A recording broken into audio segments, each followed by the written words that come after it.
मला असं वाटतं की कारण ही विधानसभा आहे आणि महाराष्ट्राची ही विधानसभा असल्यामुळे मी मराठीतच बोलतो.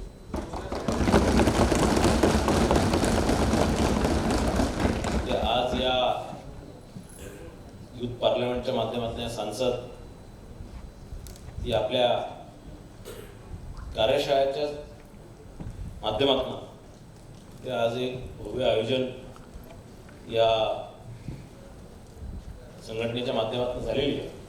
इथे उपस्थित माझ्यासोबत डॉक्टर वैशालीताई चोपडे उपस्थित, रमेशजी चोपडे इथे उपस्थित, सर्व या संसदचे युथ पार्लमेंटचे आयोजक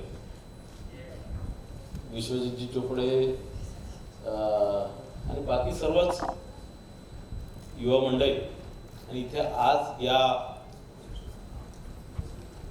चर्चासत्रामध्ये आपण सर्व उपस्थित झालेले आहे. आपलं सर्वांचं मी स्वागत करतो आणि एक या माध्यमातून, कारण मी ज्यावेळेस 2019 मध्ये मंत्री होतो त्याच वेळेस मला इथे येण्याची संधी मिळाली, कारण मी विधान परिषदेवर मागच्या